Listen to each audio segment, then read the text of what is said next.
This is the reading of the 5th segment of Decorated for Duty. It's a good part. All of them are good parts, but this is especially good part. I have an offer for anyone who wants it to have a 50% discount on the purchase of any one of my ebooks. Simply send me an email. There's the email address on the book cover. And tell me which book you want, and I'll have your email. I enjoy using Zeal. It's easy. Most of the banks, I believe the bigger banks at any rate, offer it. It's just the same as writing a check, except it's digital. You just go to your homepage there at your bank, and up in your on the heading and whatever, it says transfer money, and it says Zeal, Zelle. It's a free application, no charge, and pretty easily done. They won't give you a lot of help with it. It's just like them having to do a stop payment on a check. They don't like doing it. That's the reason you pay that high price for doing it. But at any rate, send the $3.99. I will send the book in an email with an attachment that you can download and read it on your computer, device, whatever. It's electronic. It's an ebook. I can't afford a physical book. Pretty soon, nobody's going to be able to, with the high prices that they're getting to be, and whatever. But at any rate, once you read the book, once you have time to read the book, once you get into reading the book, doesn't really matter to me. If you want your money returned, send me an email telling me why. I will quickly refund your money. That will do it for us. There will be no continuation for it to be done again. You can then, if you want to buy my books, I suppose, you can go to Smashwords and make the purchase there. It would be $6.99. And the second book you buy from me will be $6.99. I worked at doing this for a long time. My first book took me more than 7 years to complete and edit. And for me, that's hard work. I mean, it was. I was driving a truck, and when I had time, I'd get on the computer and write for whatever little time I had before I slept, bathed, did whatever I did on the truck. At any rate, let me know something. Please subscribe to this channel and hit the like button. Those two things help me immensely. It helps YouTube to see the validity of my work. It tells YouTube that you enjoyed or whatever, and at least looked and whatever. And I'm not getting a lot of payment for people looking at ads. None some days. But at any rate, do subscribe and like. If you want to, share. Now then, that sharing goes to a list of people or a person, whatever, that you want to share it with, so that I hope they are readers and they enjoy my work. I am 81 years old. I am short on time left on this earth. So at any rate, once I'm gone, I don't believe my wife has any interest in the books at all. She's never read one. Then couldn't care less, I guess. But at any rate, that's her doing. She works. She contributes. And so that's up to her. At any rate, subscribing and liking, that is so important. And it helps a lot. At any rate, we're going to start here. They've had a little disturbance on the trail. Please, let me go back. Please go and look at number 1, the first reading of Decorated for Duty, and read the second, read the third, read the fourth, and that will bring you up to speed on what is happening here to some degree. But anyway, those 4 to me are interesting. If they're not interesting to you at third, whatever, first, second, third, fourth, whatever, then 5th part won't be either. So that may save you some time. And you can see what my writings are like and how it's done and whatever. At any rate, I'm going to get a swig of drink here and start.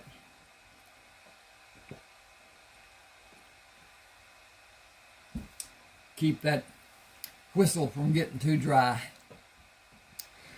Okay, Thomas, Trevor, and John waited for Matthew to saddle a horse, then rode toward the trees. Thomas and John gradually moved their horses apart from Trevor and Matthew until they were able to flank the stand of trees. Trevor and Matthew also moved apart from each other. Thomas raised his hand, signaling Trevor and Matthew to stop and wait for him to approach the trees from the west, while John approached from the east. When he signaled once more, they began to close the distance to the trees. A small rider sent a horse dashing out of the trees and kicked it to an all-out run, moving away from the men.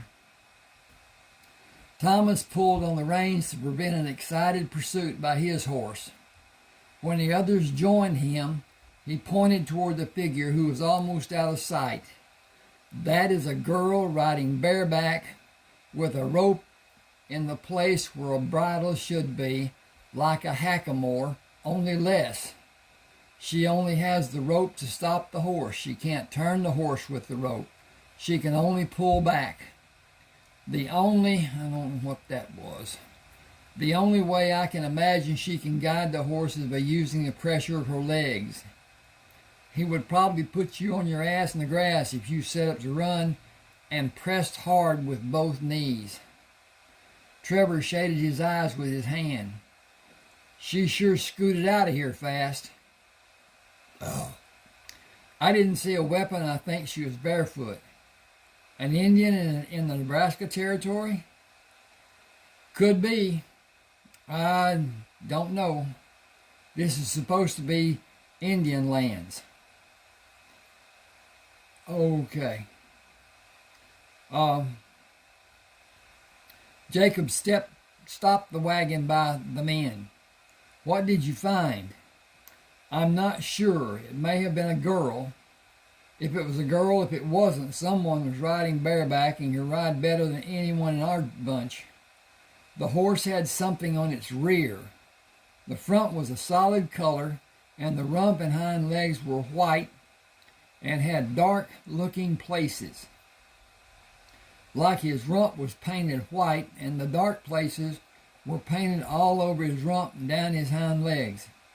I got a quick look at part of his side and a good view of his rear. I'm looking for the dink over here. There you go. As he was going away, and he did go. He shot away from standing still to full speed in a couple of seconds. Quick is the only word I can use to tell about what the rider did and what he did. She followed the wagon tracks going southwest. I've never seen a horse run like that. I doubt that many people ever have. He didn't move in stages. He started in 4 or 5 jumps. He was going what must be his full speed, and in seconds they were out of sight. Quick, like a full-grown, long-eared rabbit. Carlton pointed. She is going the same direction we are. If she doesn't have a weapon, she cannot hurt anyone, but she might tell others about us. We will use extra men on guard duty. This is the first indication of possible trouble since we left Ohio, and we should be prepared for whatever comes. September will be here in 3 days. We will be deep in the Colorado Territory in 2 weeks and into New Mexico Territory before October. We need to reduce the amounts of everything we have. If we can reduce the wagons to only 8 instead of 9 will help. Winter in the South is not as severe as in Ohio and the northern part of America. We may be able to travel longer than I had planned when I first made a plan about what would be required to complete this journey. The southern part of New Mexico Territory is for the Confederacy, and people sympathetic to the Confederate cause live there. We will continue avoiding towns, but we must replenish the hay. Thomas asked, will we go into Indian lands? We will continue following the wagon tracks. Indians live in regions. They have no boundaries to restrict their movements. They go where they want to go, but they usually go with a large contingent of grown men and male children over 10 years of age. But they usually go Okay, we will have the rifles held in the ready position with revolvers easily reached. Those who have been riding horses will walk instead and be prepared to repel an attack. With superior weapons, 12 men can withstand 100 men with inferior weapons. Even using camouflage, a man will be easily seen, or the evidence of his presence will be easily seen on this flat ground that goes on for miles and miles. I am accurate firing a revolver at a target 60 paces away. Each of us can fire a revolver. Even if we hit no target, the noise of rapid firing weapons should be enough to stop an attack. Each man knows how to fire weapons. I know this because you have all demonstrated your ability. To most men, the ammunition seems to be a large amount. We can ill afford to diminish it wastefully. I am the only man proficient with a .22 caliber rifle targeting a running rabbit. We have been fortunate to find abundant game and fresh water. Our water barrels are full, which gives added weight to the wagons carrying the water. We have crossed large rivers on ferry boats, which we will do until we turn south. We will not cross large rivers or find running water to be as abundant moving south. We may be forced to make hard decisions with so little prospects. We need the men who are on the horses to ride a good distance from the lead wagon, keeping adequate spacing and alert for possible danger. You all know how to act and react to an attack. Indians use different tactics than we have been accustomed to. Imagine what you would do to attack a superior armed force. Thomas asked, Shouldn't you be one of the men on a horse? That is not my decision to make. We have been following needed protocols. I think it is what is needed. Ride ahead to talk about it with the men. I don't need to, and you are our leader. This is not something that needs to be voted on. Our lives are in your hands. They have been since Springfield, and you finagled our freedom. There is no jealousy among us, but you will act as our leader. You must know that we need your knowledge. We are in a wilderness without an idea of what needs to be done, where it needs to be done, or who needs to do it.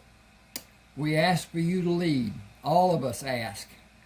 We will be quick to follow your orders and appreciate you giving us guidance. We fought using tactics on opposing forces we could see, and we had intelligence reports of their locations, and we could plan our defense or attack. We are lost on this flat ground and going days without seeing a single tree. We are hoping and praying that you are not.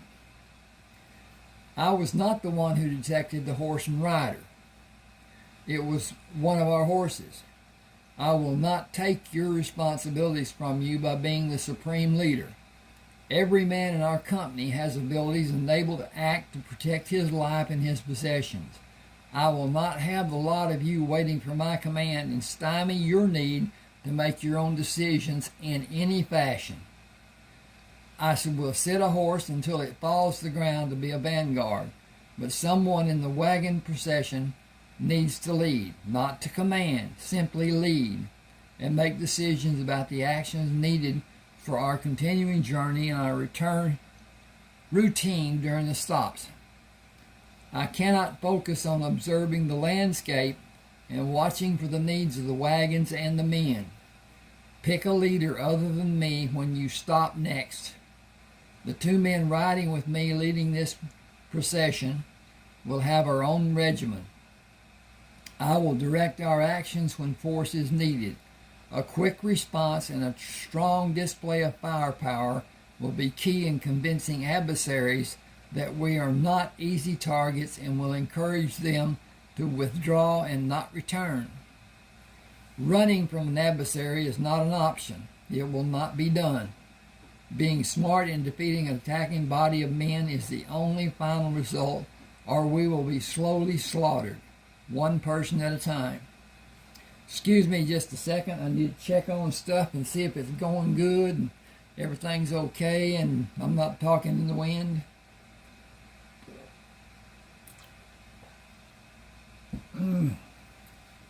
And seems to be okay, KK. Matthew McConaughey would say, all right, all right, all right. See where I was.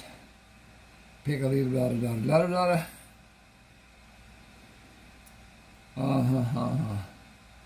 Okay. It is a tactic the American Indians has used for centuries. Pay heed to understand my thinking about their hit-and-run tactics. A killing shot in the back is still a killing shot. Killing a boy who's encouraged to kill us is as high a priority as killing a fully grown adversary. I will not draw a line to protect a woman either. All adversaries, that didn't click. Let's see what we got. Okay, I moved it. All adversaries have the ability to kill. Target them and kill them. You should not be selective or deterred in a battle of defending your lives and the possessions we have and need to have to continue living. The lands we will travel across have no ownership. They are not fenced. Each of us, as unassigned soldiers, each of us as unassigned soldiers has the right to claim land that is available anywhere in the United States or the territories from the Atlantic Ocean to the Pacific. We have the right to travel unmolested across this land. We should do exactly that and do it now. Someone is sitting on my horse. Ross and Jacob, you are with me. Not bunched, but spread apart a short distance and alert.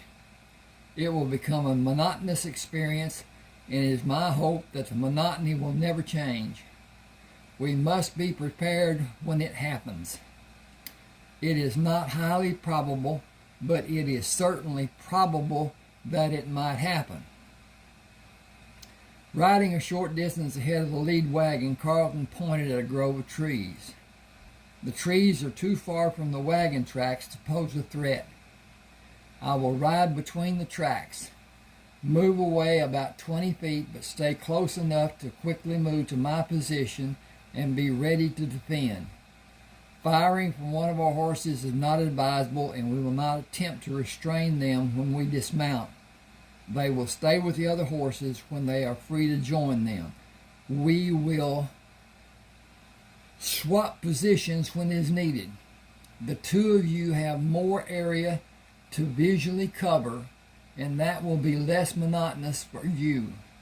The center rider must not allow either outrider to overlook something. You will have the greatest responsibility of the three of us.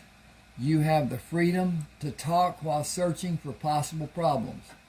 From time to time, the center rider will go back to the rear driver to observe the conditions behind the wagon and engage him in conversation, and continue up the line of wagons to engage the next driver, and so on.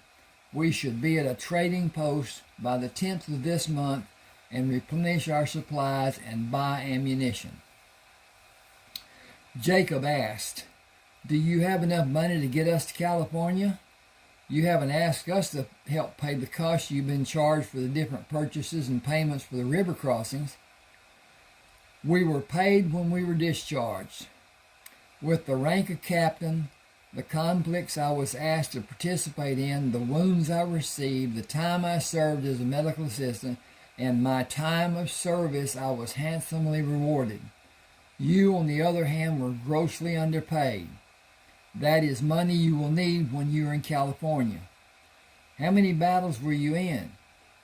447 campaigns were listed on my record. Did you have rifles and handguns in all those battles? Since the first day, I traded for newer Henry rifles when they became available. I had problems replacing ammunition for both rifles and revolvers, but I was always prepared. I developed a method to reuse a spent casing by pushing the edges where the point of the hammer entered the butt of the shell and pounding it closed or almost closed. A paper patch was pushed over the affected area, and the chemical that formed the primer soaked the patch, which sealed the small hole, if there was one after the pounding was done. That is easily done with the copper casing. The brass casing are not as easy, and some of them cannot be reloaded. Please go on to a more pleasant subject, such as what you plan to do in California. I am a carpenter, a wheelwright, and a fair blacksmith. I'll always have work.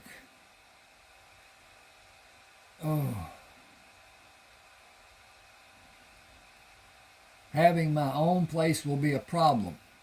With the little bit of money I have, nobody will need my abilities. What will you do, Ross?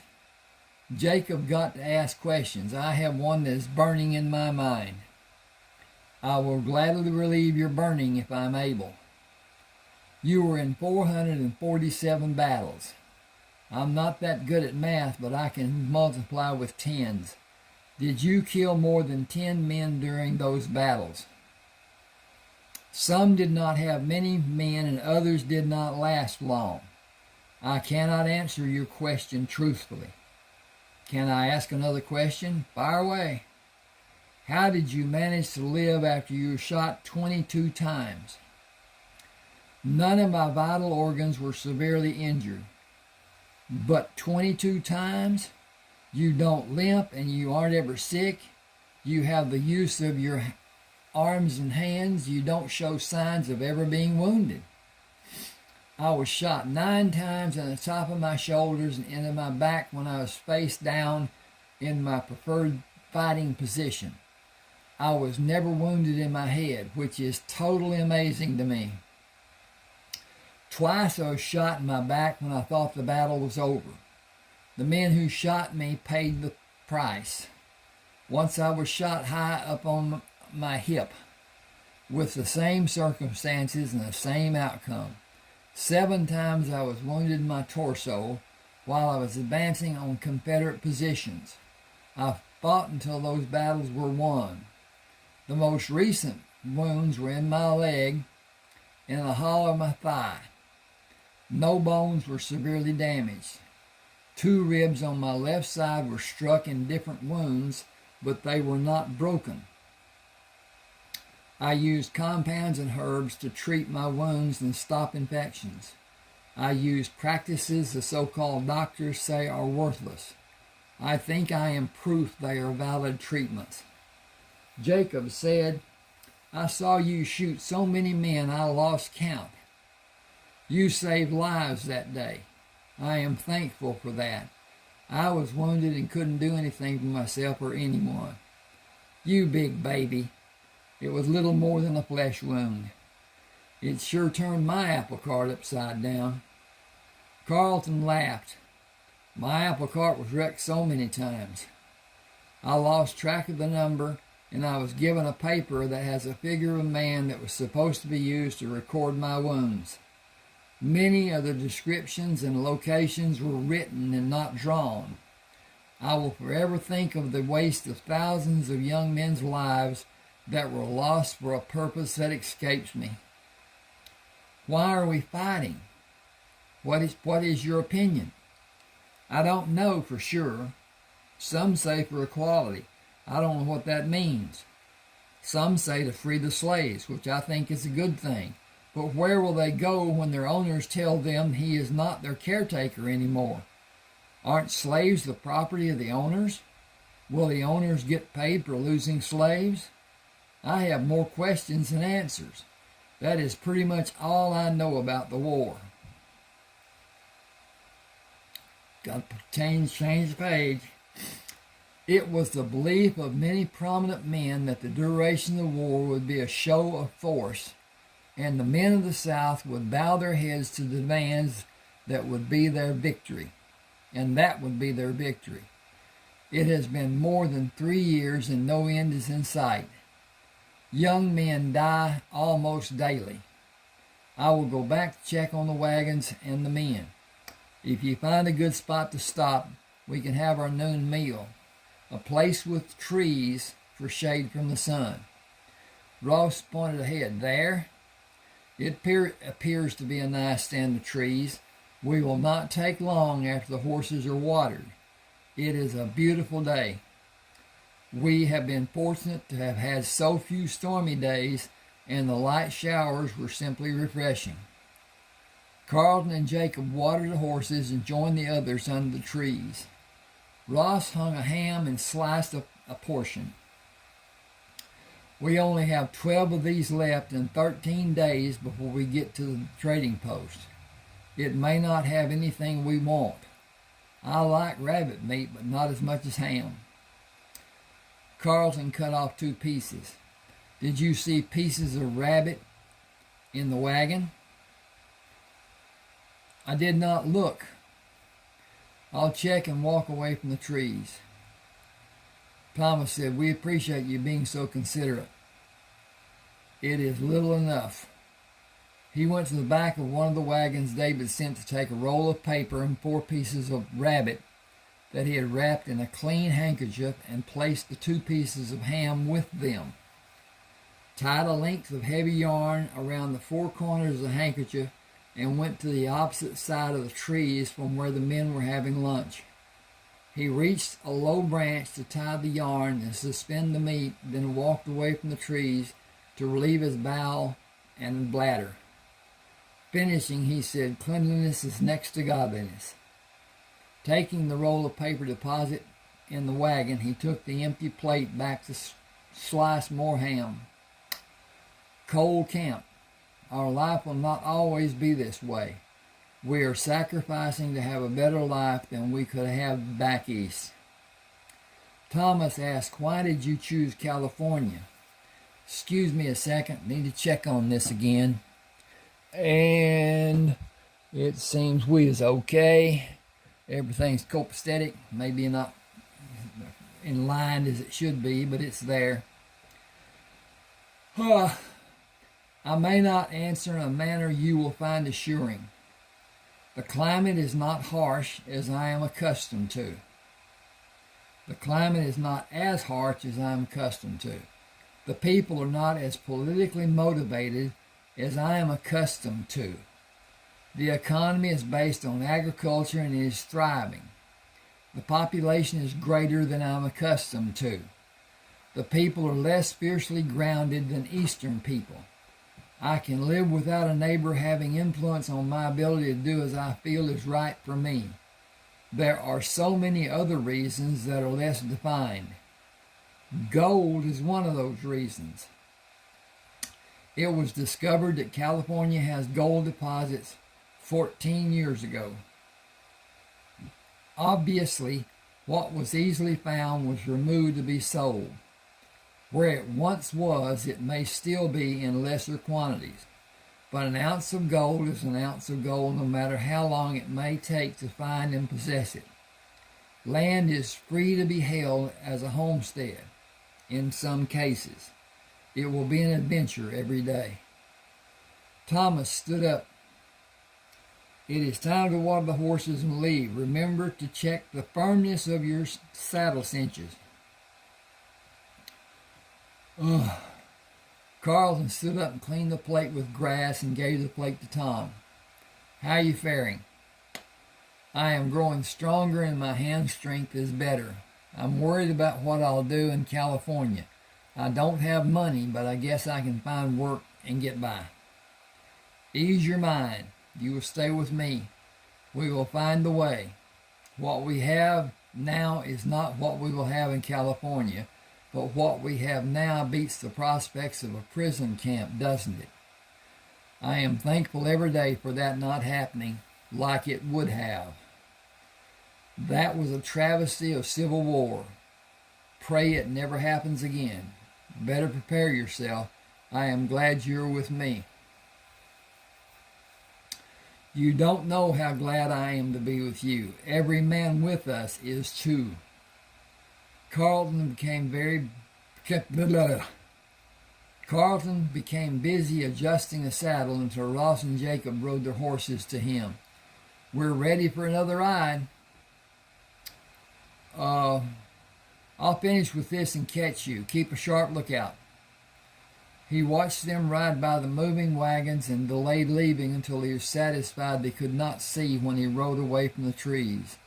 Riding around the trees, he retrieved the bundle of meat, rode back to the side of the trees where they had lunch, and tied the bundle where it could be easily seen.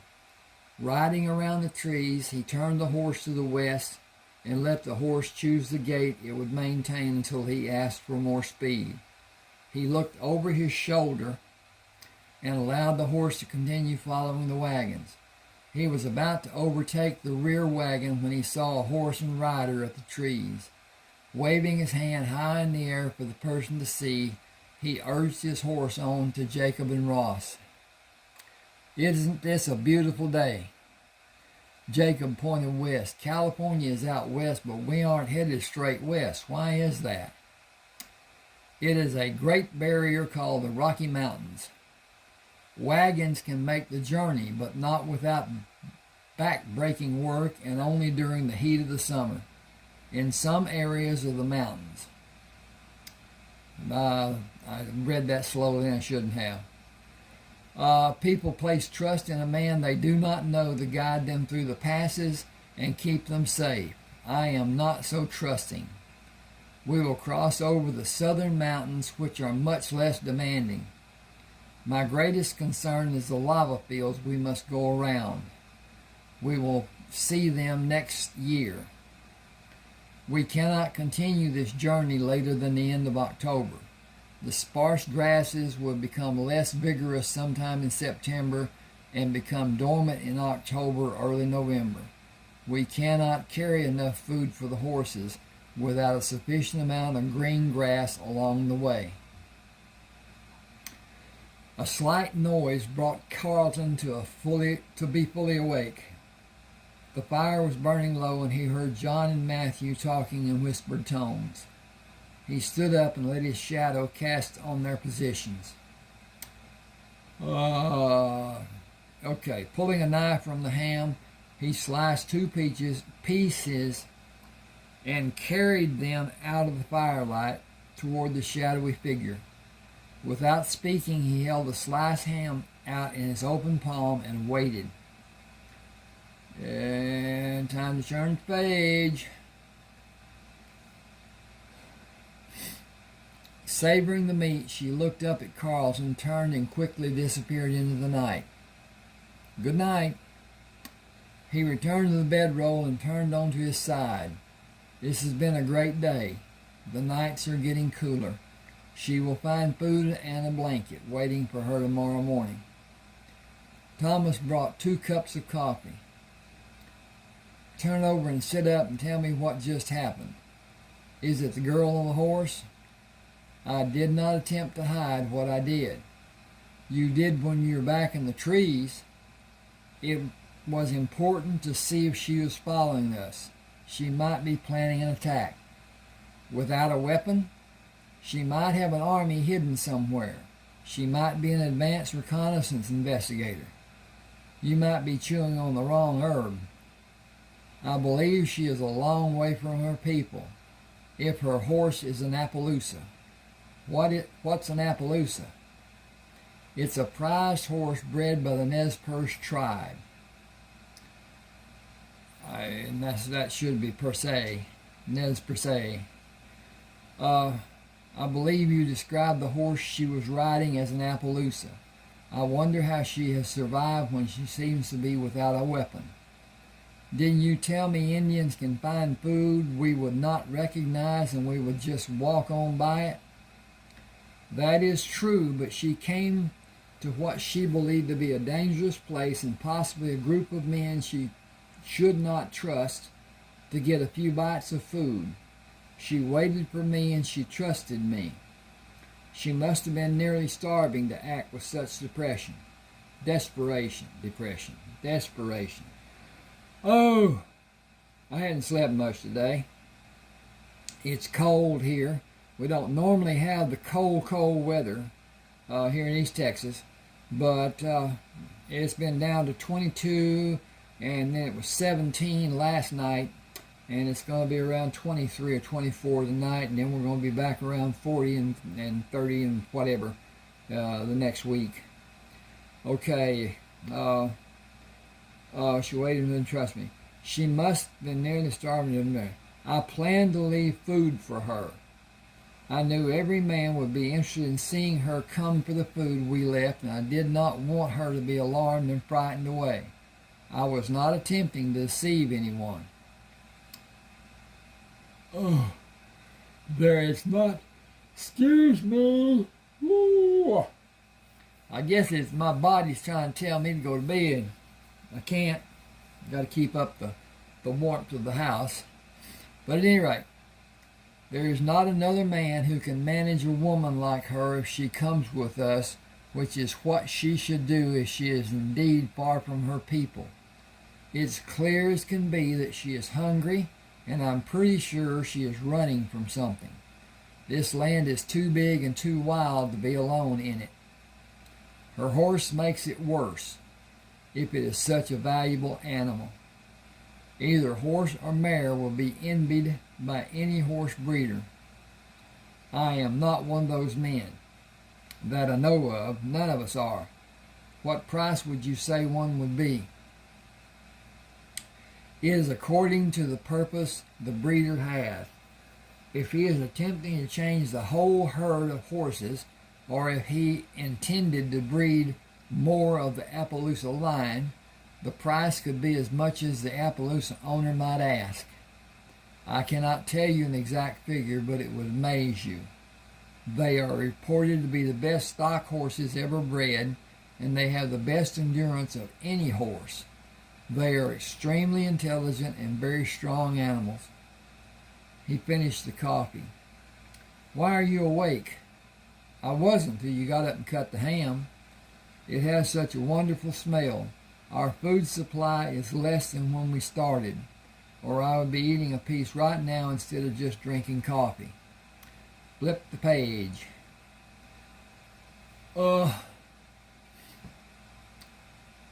If she comes with us, men will try to take the horse. Knowledgeable men might. Prudent men would not. We have more firepower than much of the Confederate Army. I want to go find her. How would you convince her she will be safe with 12 men who are not her people? We do not know what language she speaks, but we know we cannot communicate with her. There is too much trust required by her. I know she is gentle. That was my first concern. I know she is not afraid of me and possibly not any of us. Her own self-protection is the only reason for her to come to us. I do not want I do not know what may prompt her to go with us. I intend to leave enough food to help her. I tied a packet of food in the trees high enough for her to sit on her horse and reach it. An animal on the ground could not jump that high. We need to take the small caliber rifles to hunt rabbits tomorrow and cook enough to supplement our meat supply. I intend to leave dried beef and save another handkerchief. Huh. Okay. I tied.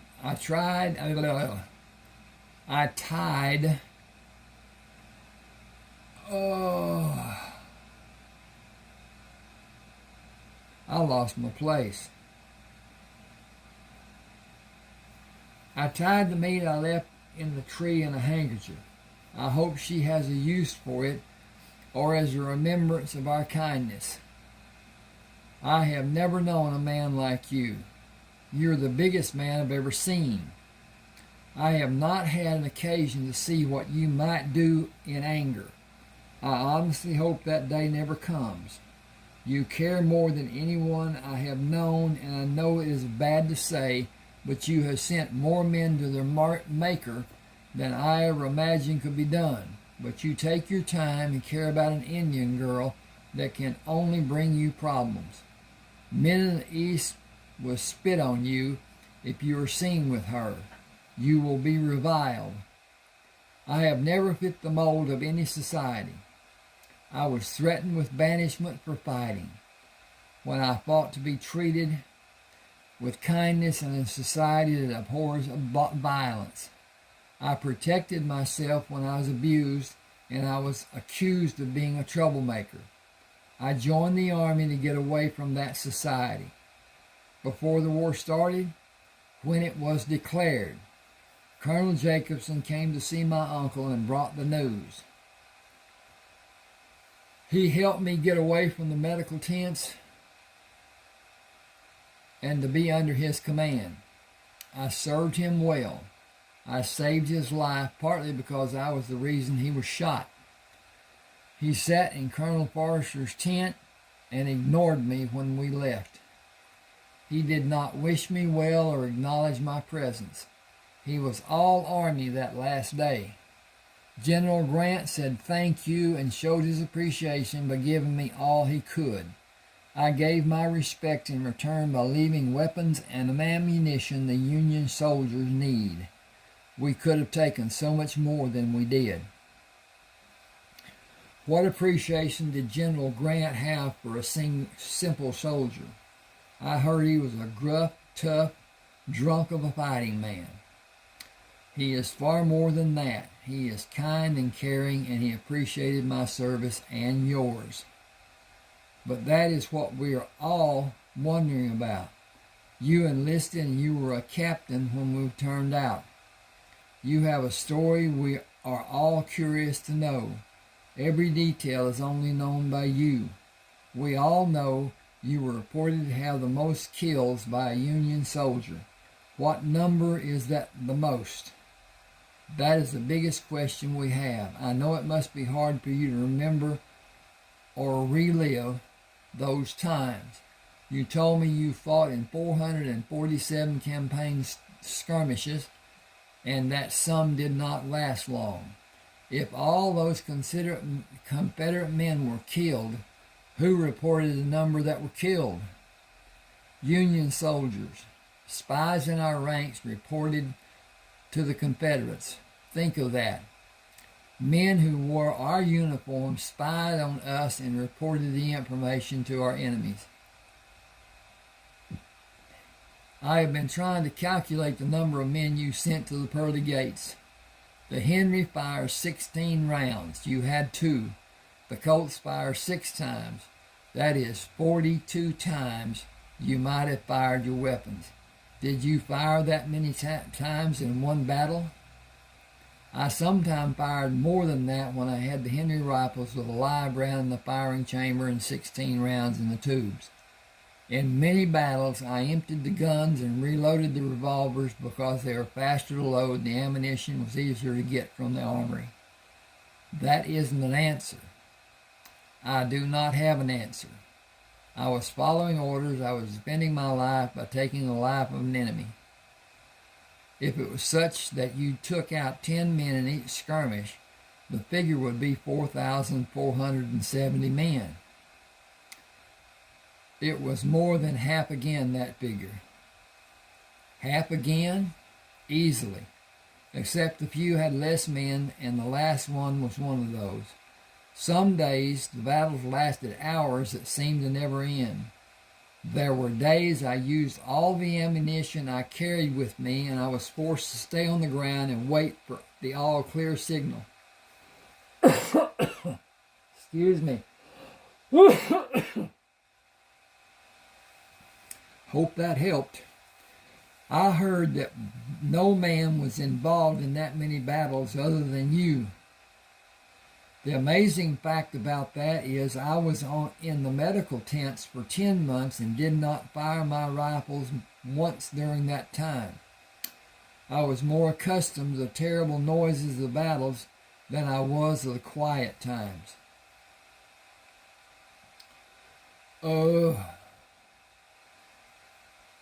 More than the figure we were told? It is difficult to believe, but consider the number of battles I was in.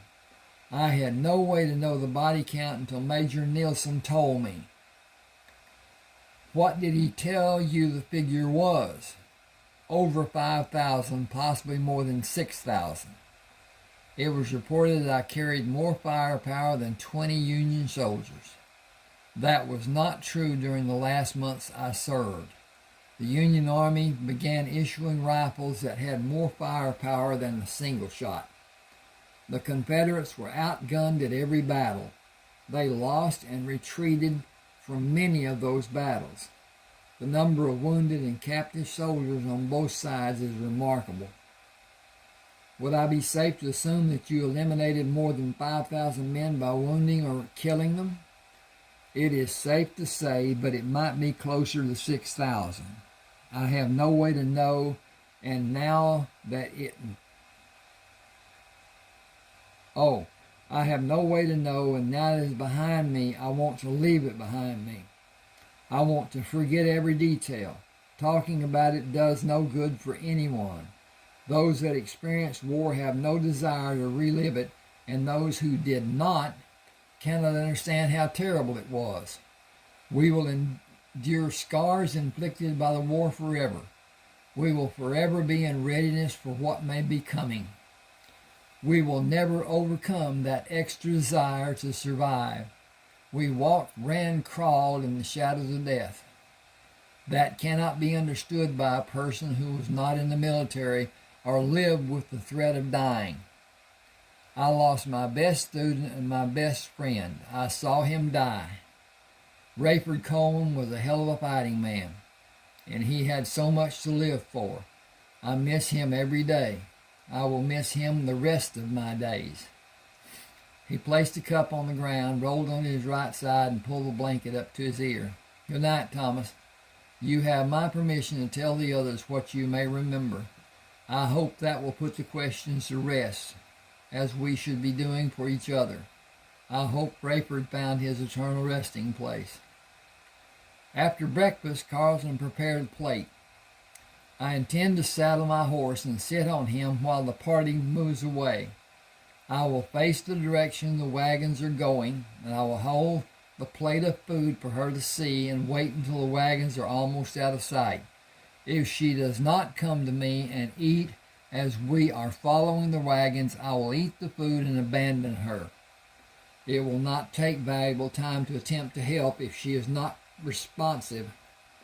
If she comes with us, we will all respect her and treat her as we would a baby sister. She will not belong to any man, and she will be expected to do her share. Does everyone agree?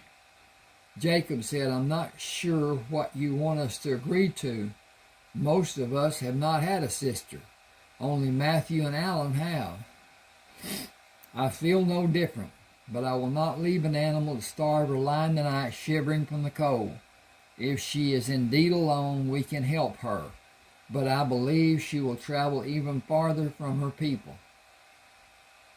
She must have a reason for being here, and being away from her people. I cannot give her the attention she will need.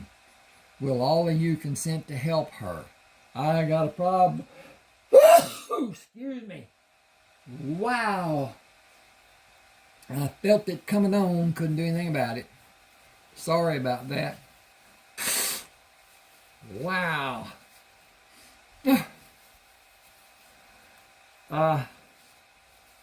That was not intentional. Okay. I got to do a little repair work here. Oh, I'm going to do that. Back that up. Make that a capsule. Oh, most of us have not had a sister. Only Matthew and Alan have. Okay, that's 2 sentences. Hang with me just a second. I need to relieve, I hope, something, maybe.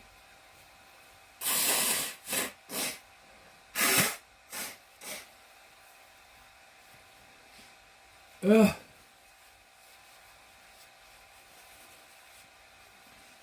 wish I understood why we sneeze. I am educated, degreed. The degree was not for much. Majored in elementary education. Did not apply for graduation. Got a degree in manufacturing engineering, 2-year degree. And within 2 years after I got out of college, left college, computers came into being, and numerical control went out the door. Numerical control is for better, less than whatever description, it's a tape that runs through, and with coding as it is, guides the machines that it instructs with that tape. The computer did it quicker and better, whatever. Just had one program, did not need to be retaped. But at any rate, that was what it was all done for. Okay. Only Matthew and Alan have had a sister. I feel no different, but I will not leave an animal to starve or lie at night shivering from the cold. If she is indeed alone, I think I already read this, we can help her, but I believe she will travel even farther from her people. She must have a reason for being here and being away from her people. I cannot give her the attention she needs. Will all of you consent to help her? We will and be glad to do it. Who will teach her our language? I suppose we will teach by association. All she will hear will be English. Thomas scraped loose soil to cover and extinguish the fire. We will allow the horses to move. Change the page here. I need to check on this again too. We're the horses at a slow pace until they catch us. Give me just a second. Yeah. Carlton mounted and took the horse away from the smoke of the dying embers. After the riders and wagon left the position Carlton stayed in, he spoke in a loud voice. You only have a few minutes before I leave. He heard her voice before he heard the movement of the horse. I am here. You speak English? I'm such a fool. I should have talked to you. I enjoy hearing your voice. I have so many questions. You said you would not wait, that I only have a few minutes. You will be forced to eat while we ride. Would that be a problem for you if you were the one? If I was hungry? At any time. Will you stay where you are? I will. He pulled in the reins to back the horse and look at the Appaloosa, pushed his heels into the side of his horse, and turned him to move around the Appaloosa, stopped and admired a beautiful woman. You are no girl. Are you as old as me? I'm 21. When will you be 22? At the end of March next year. I am older than you. We should go. We can walk the horses until you finish eating, but you do not need to hurry. I have been eating roots and small animals. We have been hunting rabbits for meals and eating ham. It is not cured to allow the original taste to remain. What is your name? My name is Carlton. I was named Mihail How Pichukuji Bye. That's first tradition. In English, it means morning dawn. I couldn't pronounce that. Me iwa house pawan ma. Boy, can you believe that language? In English, it means morning and dawn. My father called me Joy. Will you give me freedom to ask questions that I may not know if they bring you sadness? Why am I here? That is one of my questions. The troops make war on my people because the white men want our land. It has a plentiful amount of low-grade gold. I have much gold buried in this half-filled pouch under my right leg. Men have tried to steal Amicha. She outran them. I have searched for a place with people who will allow me to live near them. I have not found such a place. You will be welcome in California if you come with us. It seems the only way. Click. You can continue as you have been. You will allow it. I will not stop you. I will let you keep your pride and follow you, but I will not make trouble for you. We will handle any trouble that might come. You have many guns. Have you seen them? One is in the boot, and you wear two. Do you have more weapons in the wagons? That is lesson number 1 for me. I gave no thought to my response. I will remember and understand that you're an intelligent woman. I will show you respect. I apologize. We have much to learn about each other. I will enjoy our time together. Do you have a plan to leave us? No one knows what tomorrow brings. Overtaking the last wagon, Carlton said, "Good morning, Tom." "Gall dang, she's pretty. Why don't you ask if she wants to ride with you? Why would you want to sit back here and watch the ass end of John's wagon?" Ask another question. How are you this morning?" "I am fine, thank you. I might ride with you sometime. You may have information that could be useful to me." "Well, I sure did not expect you to talk English to me. Pardon me, if you will. I did not know what to expect from you either. We both blundered." "Your English is better than mine. I'll be happy if you stay with us if you can." "It's a mighty pretty horse. I call her Angel. She will come to you if you call her with your hand behind you. Of course, you should have a treat for her. She will expect it." "Thank you, ma'am. You honor me, Tom." Carlton said, "I am needed at the front. If you will, please excuse us. Remember here, at the rear of this train. I anticipate talking to you later, Tom." "Yes, ma'am, me too."